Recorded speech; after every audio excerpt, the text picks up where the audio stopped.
Hello everyone, welcome to the course of Survey of Major English-Speaking Countries.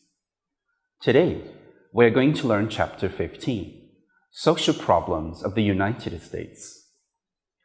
This lecture is about Lesson A, the social problems of this country. Unlike most other peoples, Americans are primarily a nation of immigrants.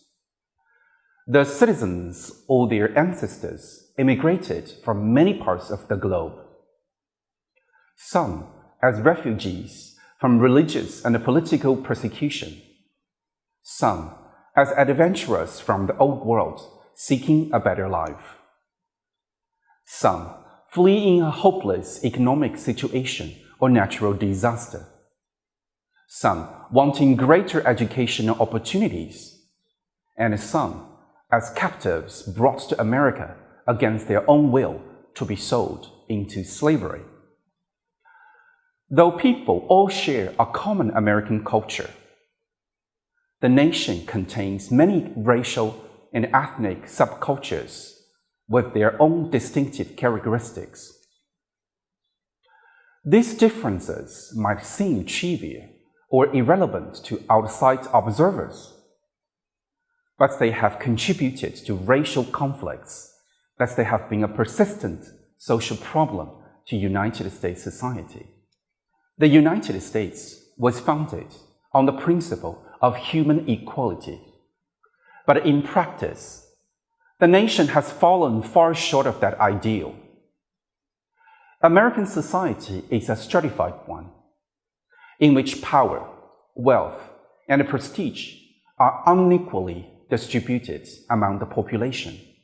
This inequality is not simply a matter of distinctions between gender and social classes. It tends to follow racial and ethnic lines, as well as the result that class division often parallel racial divisions. The first male settlers from Anglo-Saxon northwestern Europe quickly took control of economic assets and political power in the United States. And they have maintained this control to a greater or lesser degree ever since. Successive waves of immigrants from other parts of Europe and elsewhere in the world have had to struggle land and hard to become assimilated into the mainstream of American life. Some have succeeded and have shared in the American dream. Others, notably those whose ethnic or racial characteristics differ most remarkably from those of the dominant groups, have been excluded by formal and informal barriers from full participation in American life. The result of this discrimination has been a severe and continuous racial tension in the country that has periodically erupted into violence, particularly since the Civil Rights Movement. Race and ethnic relations have been a major preoccupation of social scientists, politicians, and the general public.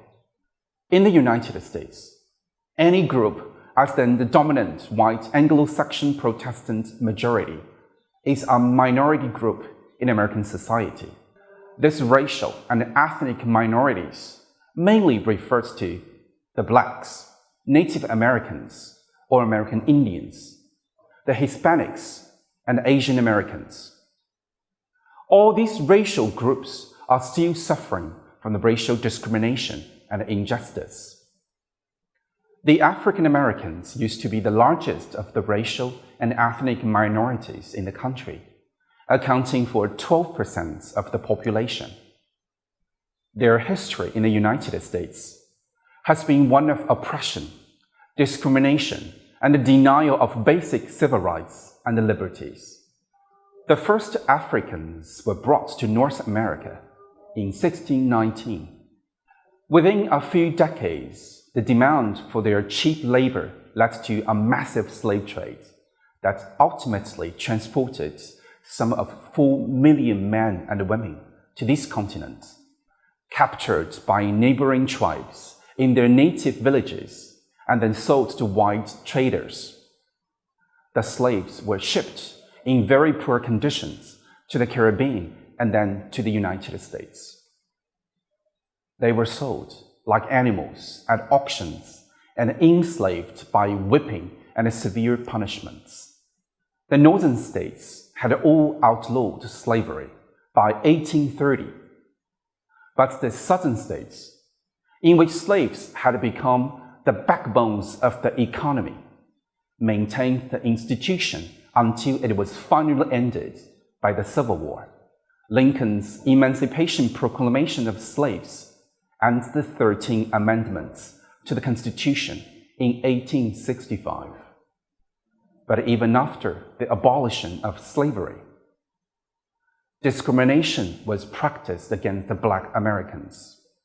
Many states passed segregation laws to keep the race apart in schools, housing, restaurants, and other public facilities, while institutionalized discrimination kept blacks in the lowest paid jobs.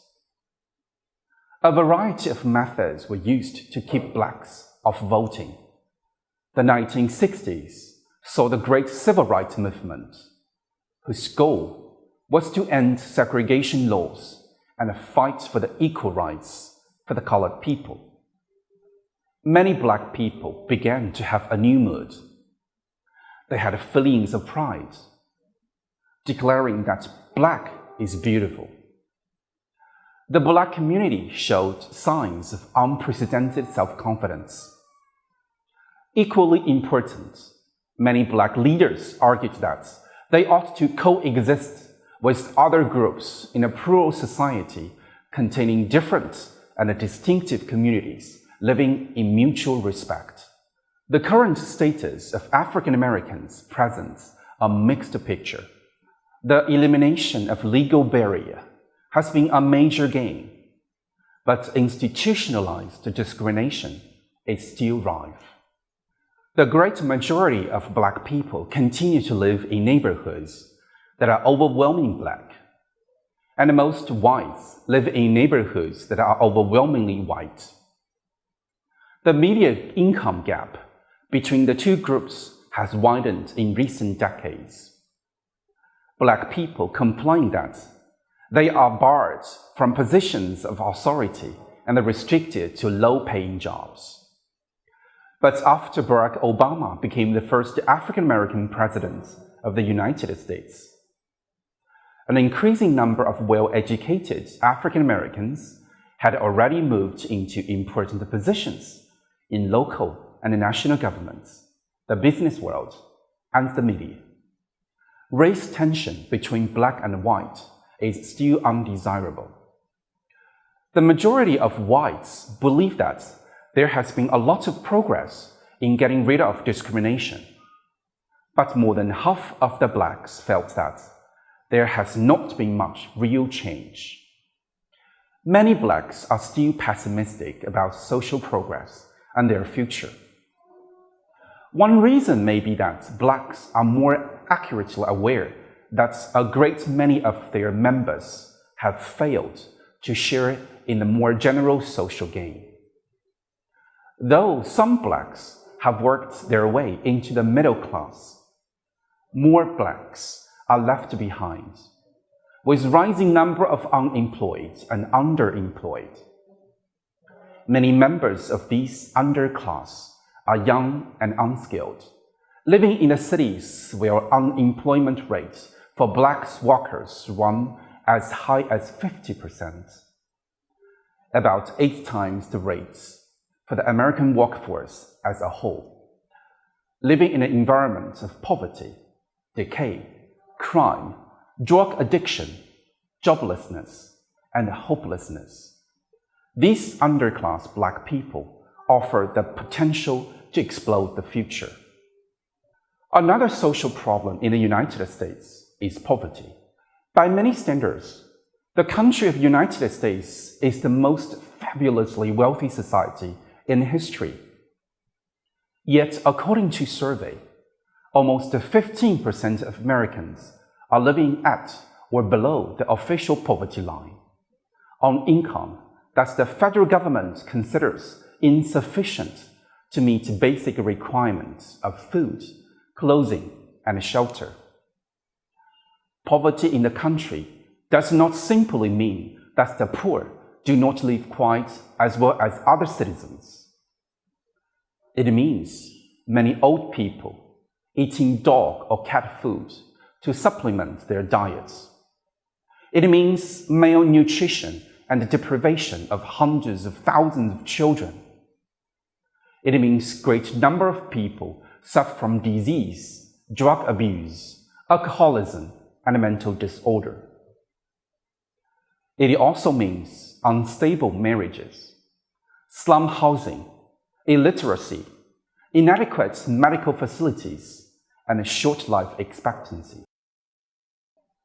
Poverty to the community and the society is a kind of low self-esteem despair. The problem of poverty is aggravated because the overall distribution of wealth is very unequal. The richest fifths of the American families receive over 40% of the national income, whereas the poorest fifths receives less than 4%.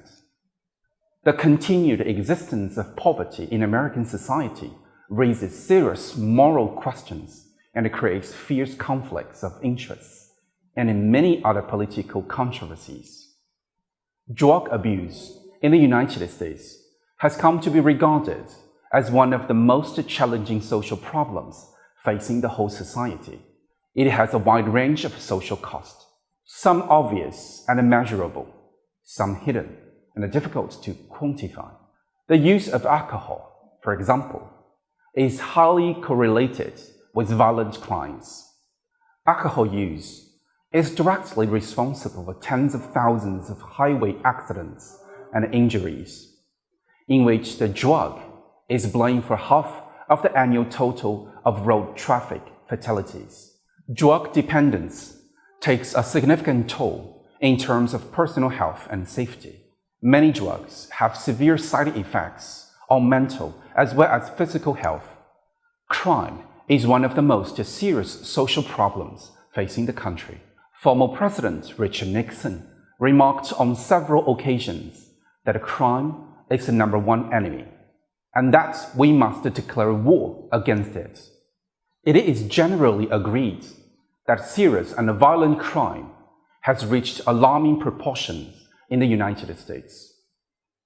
And young people appear to commit far more than their share of crimes, including the crimes that are classified as most serious, like murder, rape, robbery, arson, burglary.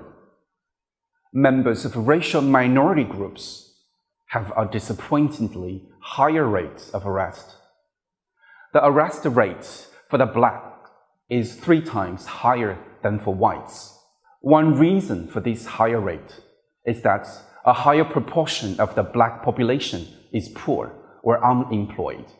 There are high correlation between poverty and crimes. There are still many other social problems, such as terrorism and national security, moral decline, healthcare reforms, gun control, obesity, low efficiency in government, the abuse of power by governments and corporations, and so on. What possible solutions exist for solving them? There are a variety of methods people use to combat social issues.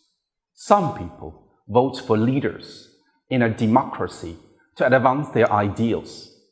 Besides, people donate or share their time, money, energy, or other resources, which often takes the form of volunteering. Non-profit organizations are often formed for the sole purpose of solving a social problem. Community organizing involves gathering people together for a common purpose. A lot of efforts have been done. But, to be honest, there is still a long way to go.